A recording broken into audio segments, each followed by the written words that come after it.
Welcome everybody back to BeamNG.drive, and today we're taking a look at the ETK K series, more specifically the Kc6T. So this has a 325 horsepower, 350 pounds-feet of torque, 3 litre turbocharged inline 6. It weighs 3,318 pounds, is rear wheel drive, has 19-inch wheels and sport suspension. It's was made from 2021 to now. Apparently the production is going to last until 2025, and yeah, it's basically a BMW of some sort, not sure which, but yeah, definitely looks like a BMW at the front. It's got the kind of front engine rear wheel drive layout of a BMW, and it's got the same kind of size engine as a BMW as well. So yeah, being a sports car, I'm not expecting this to be particularly durable, but we'll see how long it takes to, you know, trash it on this suspension area, and then we'll roll it over, blow it up and put it through a brick wall. So let's see, a bit bouncy there. I've expected the suspension to be a little bit harder. Maybe that's why it bounced in the first place, because it's so tough. Right. Oh dear. Oh, there goes the induction system. There's the engine damage as well now, and there goes the front bumper. There goes the oil pan. Everything pretty much got demolished on that one little bit there.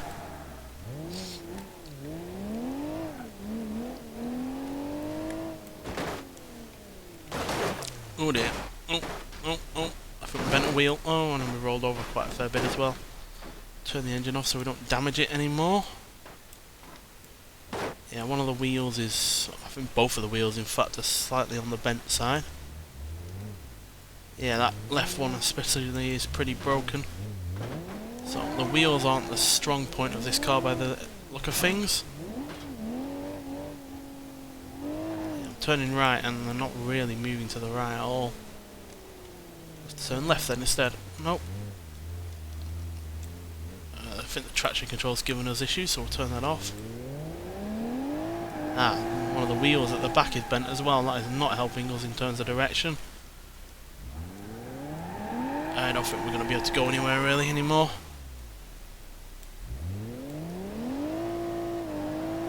Oh, we are getting a little bit of turning.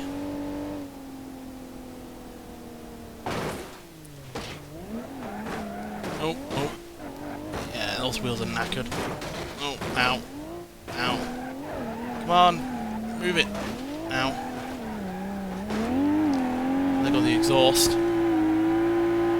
Yeah, we're pretty broken, I think. Definitely beached, that's for sure. There goes a boot.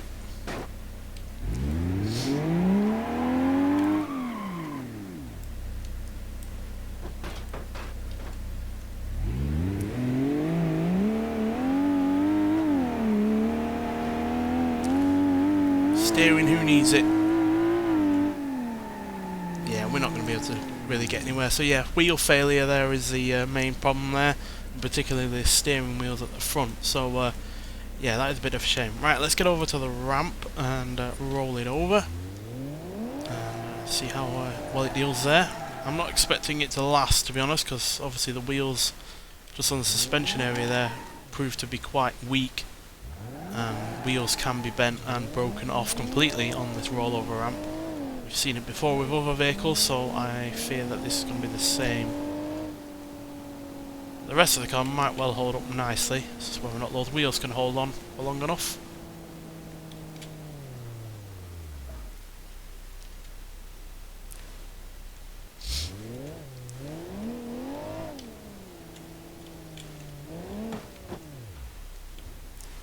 Right. See how long it lasts. Obviously these rollovers are going to be consecutive, 3 of them. So let's see if it can at least survive one. Well, there goes one of the wheels. Not completely, but definitely bent.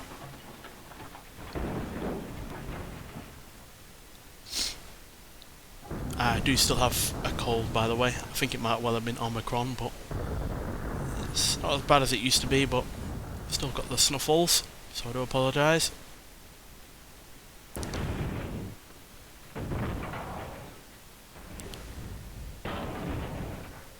Taking some heavy hits. reduction system has been damaged again. Well, only one of the wheels seems to have been massively damaged there. Not enough to stop us from being able to drive, at least, which is the main thing. As long as we can get to the ramp, that's okay.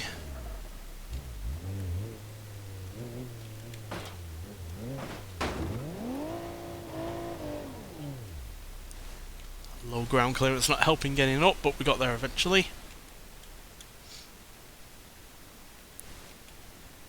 Right, can we survive one more?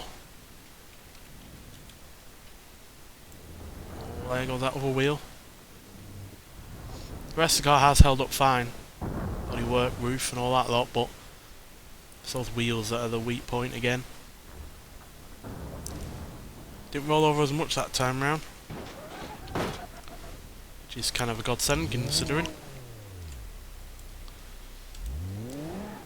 But yeah, those back wheels are pretty out of line. Got a fair bit of camber going on there.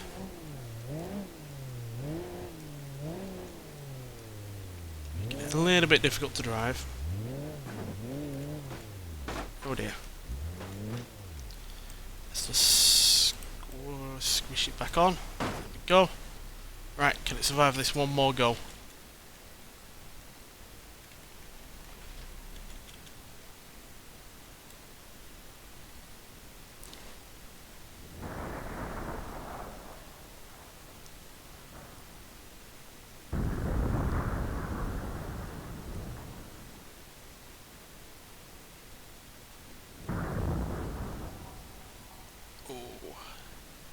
It's getting quite bent up again. Some kind of miracle basically that they've not snapped off.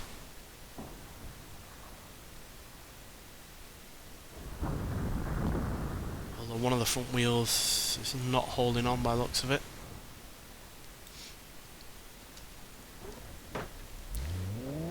So yeah, despite the fact that it's not in the best nick anymore by any means, to the point where the traction control has to keep it going. Yeah, we've not really got any steering anymore. But it still moves, and the whole car itself is still able to you know, steer to a certain degree, and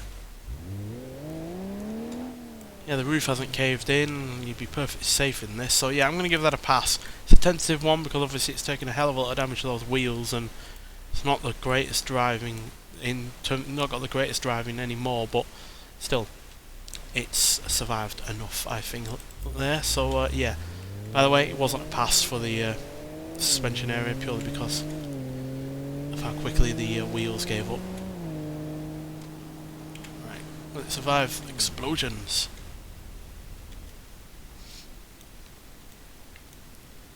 Ooh.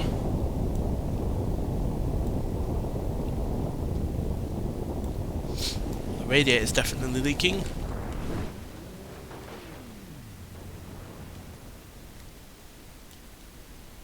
Gonna come down on the roof,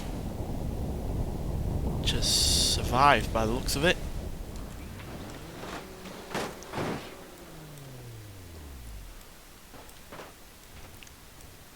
Yeah, that's taken a lot of damage, but the roof has held up. And we still drive and steer.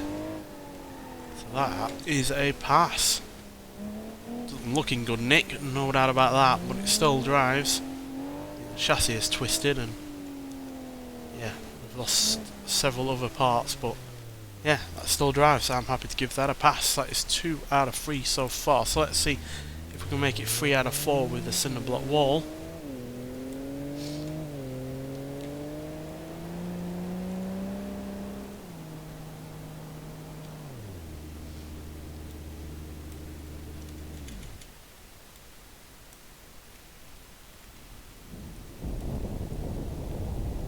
Yeah, that's fine.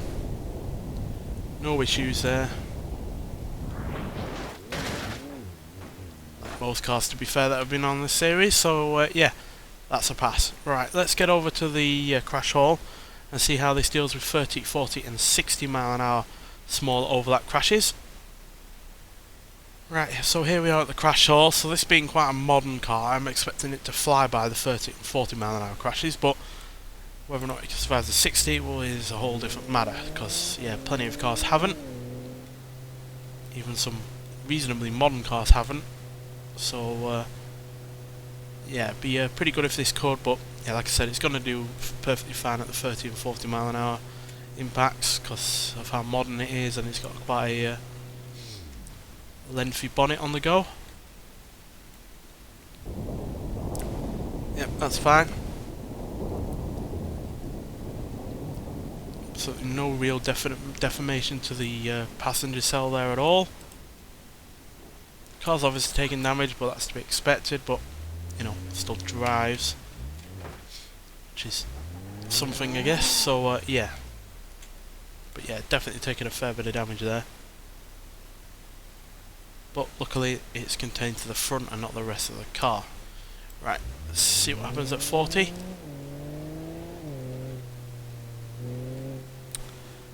I accidentally pressed that by accident. Oh, did it again. Never press the down arrow.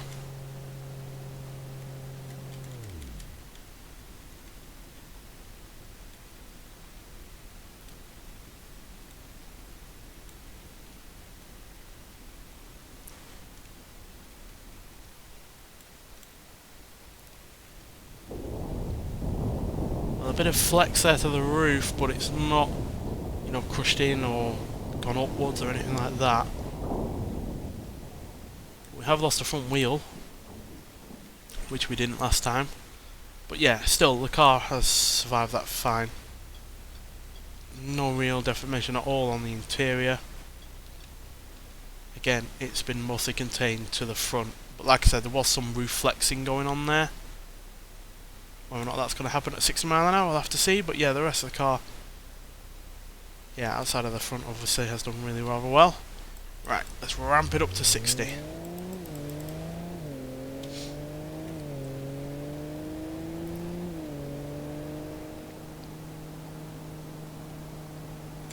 This can challenge even the best cars, so if this can survive, we'll be in a very small group of people.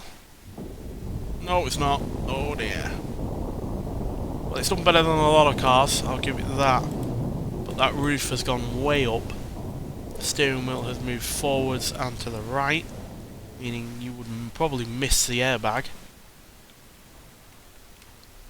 And yeah, as you can see, the door is also slightly started to come outwards, and yeah, I think the pedals might well have moved as well.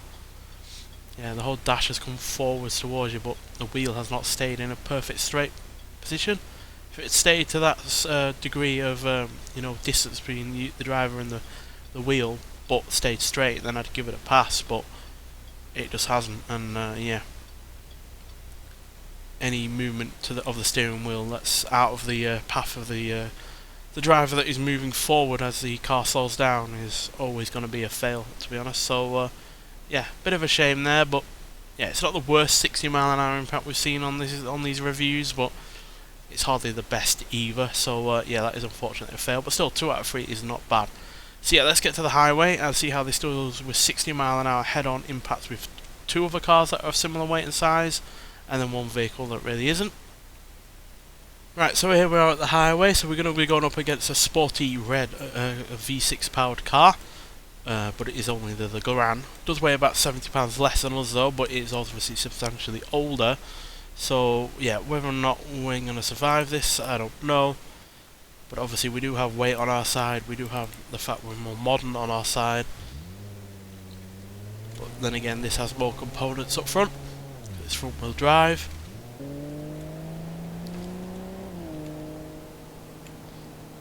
And V6 is somewhat more compact than an inline 6, which I think might well prove advantageous to us. Yes, it does. The fact we're more modern as well does also help. Well, the Garand has done alright, but we've done substantially better. I do apologise again for my nose. It's really bugging me, and never mind you guys, but yeah.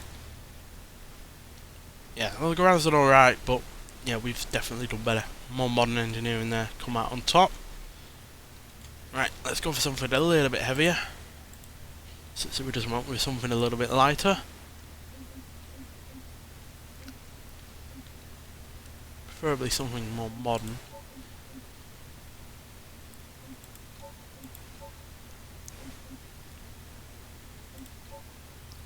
Yeah, we'll go for the EV version of the SBR4.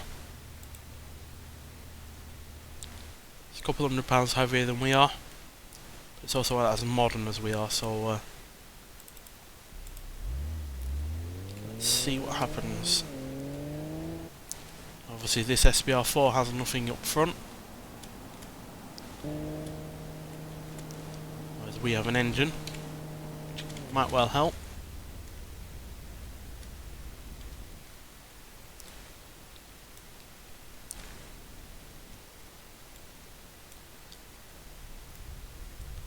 Oh, yep, it's definitely helped us. We've pretty much used the SBR4 as another crumple zone, with its cavernous, quite soft front, which has transferred a lot of the energy into the SBR4.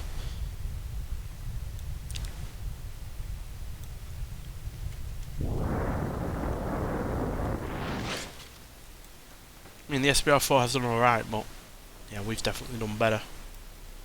Not very much damage at all to the passenger cell. Windows are blown out, but that's pretty much it. Whereas with the SBR4 there has been some roof movement. The door has, yeah, pretty much popped open on the right hand side, as well as the windows breaking. So yeah, we've done pretty well there. That's 2 out of 3. Right, now something for substantially heavier.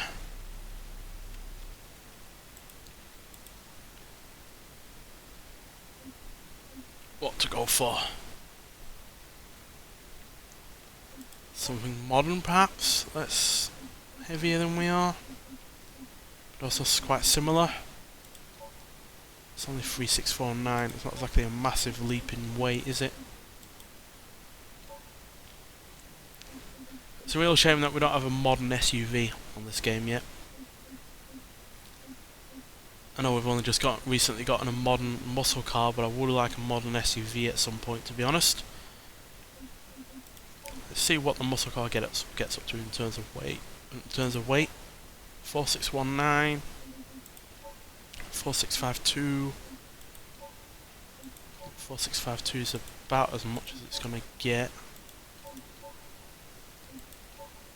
Yeah, we'll go for the Battlehawk automatic, slightly heavier than the manual. Right, obviously this is also a modern car. It's also a heavier car and a larger car as well. So this is going to be a big ask on our part.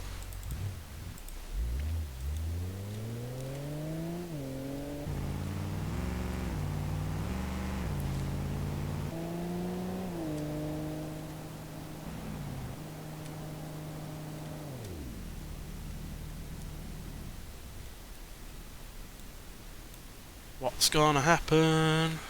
Are we going to die or are we going to survive? Oh, to be honest, we have survived. Despite weighing a good 1,300 or so pounds less than the Bastion there, we've actually done fine. No real passenger compartment damage there at all. Yeah, the Bastion has done well, even better than us in fact, purely because it's not lost any windows, but yeah, we survived that, so that is a nice solid 3 out of 3. I know we didn't give it the heaviest of vehicles, but I did want to go up against something more modern and that was also heavy, and I think the Bastion there is pretty much the heaviest modern car that we have. But regardless, yeah, still done well, not to take away from the ETK there whatsoever. So yeah, 3 out of 3 here, 2 out of 3 on the Crash Hall, and 3 out of 4 on the grid map means that this gets a nice solid 8 out of 10. The best scoring car we've had for a long time. So yeah, really impressed with the ETK. It's not my favourite car by any means, but it is undoubtedly a safe sports car. Not a tough sports car as we saw on the grid map, but a safe one regardless. So yeah, nonetheless, thanks for watching, and I'll see you in the next one. Bye.